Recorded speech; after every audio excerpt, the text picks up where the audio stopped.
Про клеточное питание я слышала давно, но сама решилась попробовать 5 месяцев назад. Для этого были причины. У моего среднего сына хронический танзелит, это каждый месяц гнойные ангины с температурой, антибиотиками. Просто надоело уже. Взяла, и лев начали рассасывать, причем мы всей семьей начали это делать. У него сейчас очень хорошие результаты. Миндалины, которые были просто огромные, приобрели нормальные размеры совершенно. Гнойной ангиной мы уже 4 месяца точно не болеем, антибиотики не употребляем. У меня у самой тоже очень, считаю, прекрасные результаты. Во-первых, у меня лишний вес ушел с 50 до 46 размера.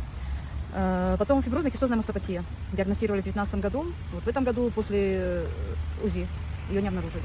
Проблемы по-женски были. Не хочу озвучивать, но они тоже у меня, слава богу, в прошлом. И вообще я стала энергичная, бодрая. Я на жизнь стала как-то иначе смотреть по-другому, уже как-то более позитивно. Какие-то уже мысли пошли как-то поменять свою жизнь, и мне это очень нравится. Мой муж тоже получил результаты. Скажем так, он очень сильно храпел, во сне плохо высыпался. Постоянно просыпался, дыхание во сне у него останавливалось. Совершенно случайно узнали, что он, заметили, что он тихо спит спокойно, как ребенок. Вот. Когда начинаешь принимать это питание, проходят какие-то болячки, ты забываешь про это, что прошло. Скажу, что я ни минуты не пожалела, что 5 месяцев назад я послушала человека и стала его употреблять и своим детям давать. Ни минуты не пожалела. И вам рекомендую. Надеюсь, у вас будут шикарные результаты.